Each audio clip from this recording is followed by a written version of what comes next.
Hi there, how are you? Hope आप सब लोग अच्छे होंगे। And today I am here with a very serious topic. अगर आप कनाडा में हो और आपका कोई इंपॉर्टेंट डॉक्यूमेंट मिसप्लेस हो गया है, बहुत से रीज़न होते हैं, जैसे कनाडा पोस्ट वाले कभी कभी रॉन्ग मेल बॉक्स में आपका डॉक्यूमेंट डाल जाते हैं, या और भी बहुत सारे रीज़न होंगे आप तक आपका डॉक्यूमेंट नहीं पहुंचा है। So in this video let me show you, अगर आपका कोई भी डॉक्यूमेंट मिसप्लेस हो गया है तो उसको आप कैसे रिप्लेस कर सकते हो, कैसे उसको दोबारा आप हासिल कर सकते हो। तो सबसे पहले हम जाएंगे गूगल पे जाके हमने सर्च करना है verification of replacement of document.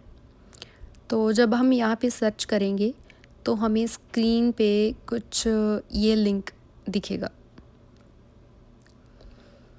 Enter पे क्लिक करने के बाद हमें जो सबसे पहले वाला लिंक दिखेगा ना, application for verification of status of replacement, यहाँ पे हमने क्लिक करना है, पहले लिंक को ओपन करना है।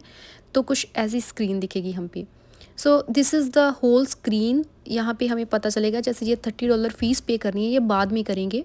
सबसे पहले हम IMM 5009 वाला फॉर्म, इस पर क्लिक करेंगे। सो इस पर क्लिक करने के बाद हमें ये फॉर्म दिखेगा। सो इस फॉर्म को फिल करने के लिए इस फॉर्म पे हम क्लिक करेंगे। सो इस फॉर्म पे क्लिक करने के बाद ये फॉर्म आ जाएगा यहाँ पे। सो अभी सबसे पहले क्या करना है, हमने नीचे स्क्रॉल करना है। नीचे स्क्रॉल करने के बाद सबसे जो लास्ट वाला पेपर है उस पर सब कुछ मेंशन किया है कि कौन कौन से इम्पोर्टेंट डॉक्यूमेंट है जो हमने इस IMM 5009 के साथ अटैच करने हैं। अगर हमने कोई भी डॉक्यूमेंट रिप्लेस करना है, सबसे पहले तो यही IMM 5009 वाला फॉर्म, ये जो हम अभी फिल करेंगे, ये वाला, इसकी कॉपी। उसके बाद हमारे पास होगा one piece of federal provincial government issue photo जिस पे आपकी फ़ोटो हो, वो ऐसा डॉक्यूमेंट है। जैसे पासपोर्ट और ड्राइविंग लाइसेंस आप कोई भी लगा सकते हो, कनाडा का ड्राइविंग लाइसेंस एंड पासपोर्ट तो हमारे पास इंडिया का जो जिस भी कंट्री का है। उसके बाद हमें एक और चाहिए डॉक्यूमेंट जिस पे आपकी डेट ऑफ बर्थ होनी चाहिए, वो बर्थ सर्टिफिकेट लगाएंगे। और जो जो डॉक्यूमेंट हमने देने हैं उसके लिए हमने वहाँ पे टिक कर देना है कि क्या क्या डॉक्यूमेंट हम लगा रहे हैं। उसके बाद एक कॉपी ऑफ फीस, जो मैंने पहले आपको बोला था कि $30 हमने पे करने हैं, उसकी फ़ीस की जो वो पे होगी, स्लिप होगी, उसकी फ़ोटोकॉपी। ये सब कुछ करने के बाद हमने ऊपर चले जाना है। अब हम स्टार्ट करेंगे हाउ टू। सबसे पहले UCI नंबर भरना है, जो हमें वहाँ पे मिल जाएगा। अप्रूवल लेटर होगी जो भी हमारी, उसके ऊपर हमें ये UCI नंबर मिल जाएगा, तो वो भर देना है। उसके बाद हमारा नेम, सरनेम। अभी ये याद रखना है कि हमारे यहाँ पे सरनेम नहीं होता है, हमें गिवन नेम प्रॉपर ही भरना होता है। सरनेम हम ऐसे ब्लैंक छोड़ देंगे।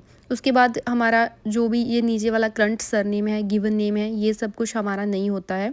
डेट ऑफ बर्थ भरनी है, प्लेस ऑफ डेट कौन सा है आपका, आप सिटीजनशिप किस कंट्री की है आपकी, जैसे इंडिया की तो इंडिया की भर देनी है। उसके बाद पासपोर्ट नंबर आएगा। उसके बाद डेट ऑफ इशू, जो पासपोर्ट की हमारी कौन सी डेट ऑफ इशू है, कौन सी एक्सपायरी है। उसके बाद आएगा हमारा मार्शियल स्टेटस क्या है, मतलब मैरिटल आप हो, मैरिड हो, अनमैरिड हो, वो सारी इन्फॉर्मेशन यहाँ पे भर देनी है। लैंग्वेज आपकी क्या है। उसके बाद आपका कौन सा ये यहाँ पे है, हमारा जो एड्रेस है आपका, वो भर देना है सारा। सो यूनिट पे आएगा, स्ट्रीट नंबर कौन सा है आपका, वो भर देना है हमने।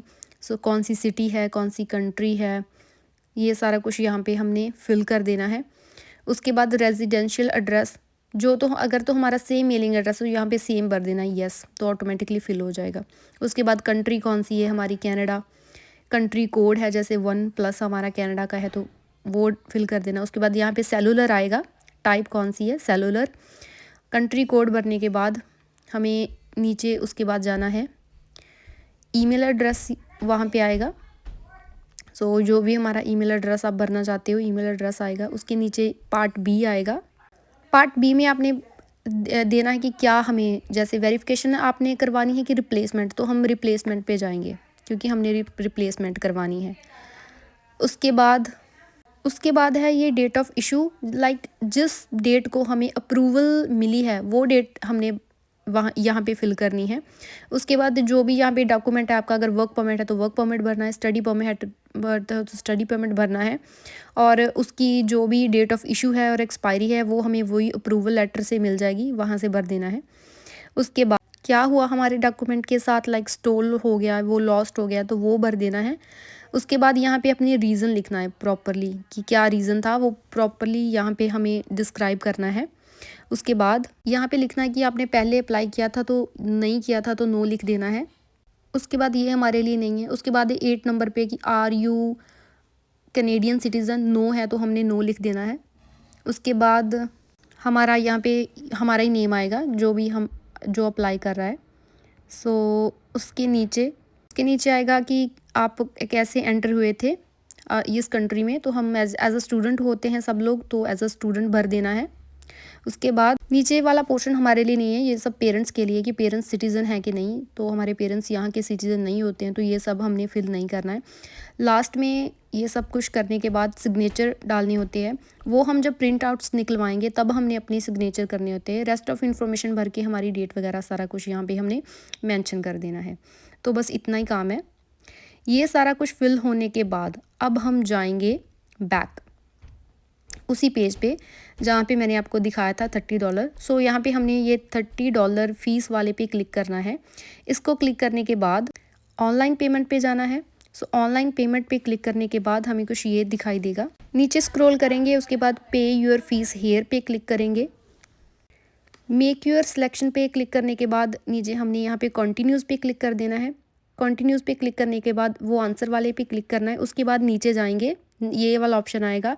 तो यहाँ पे हमने अप्लाई फॉर समथिंग एल्स पे, जो लास्ट वाली ऑप्शन है, so apply for something else पे जब हम क्लिक करेंगे तो नेक्स्ट हमें एक और पेज दिखेगा। कंटिन्यू करने के बाद यहाँ पे हम देंगे उनको कि वेरिफिकेशन माई इमिग्रेशन स्टेट। तो यहाँ पे हम लिखेंगे कि हमने वेरिफिकेशन करवानी है, कंटिन्यू करना है यहाँ पे, ऐसा पेज दिखेगा।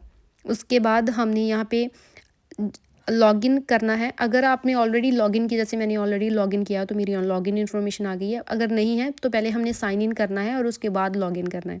सो लॉगिन करने के बाद हमने यहाँ पे बताना है कि हम आई एम ह्यूमन, और उसके बाद नेक्स्ट कंफर्मेशन पेमेंट पे क्लिक करना है। और उसके बाद यहाँ पे आएगा हमारा सारी इन्फॉर्मेशन। आई एग्री पे क्लिक करने के बाद प्रोसीड फॉर सिक्योर पेमेंट पे आएगा। उसके बाद यहाँ पे हमने अपनी कार्ड डिटेल सारी फिल कर देनी है। तो ये बिल्कुल सिक्योर मेथड है, कोई डरने की बात नहीं है। अपनी कार्ड डिटेल फिल करने के बाद हमें एक ईमेल आईडी भरनी होती है। ईमेल आईडी भरने के बाद उस ईमेल आईडी पे विदिन 1 and 2 मिनट आपका फ़ीस की जो रिसीट है वो आ जाएगी, जिसका भी आपने प्रिंट आउट निकलवाना है। ये सारी इन्फॉर्मेशन होने के बाद आपने इस एड्रेस पे अपने सारे डॉक्यूमेंट्स निकाल के, प्रिंट आउट्स निकलवा के आपने इस एड्रेस पे उसको मेल करके आ जाना है, जो कि $21 के अराउंड आपका खर्चा होगा। सो दिस इज़ हाउ, अगर आपका कोई डॉक्यूमेंट गुम हो गया है, लॉस्ट हो गया है, तो उसको आप ऐसे रिप्लेस कर सकते हो। विद इन 1 or 2 वीक्स आपका डॉक्यूमेंट जो है आपके घर सही सलामत पहुंच जाएगा। अगर आपको मेरी वीडियो अच्छी लगी तो please subscribe my channel. Thanks for watching.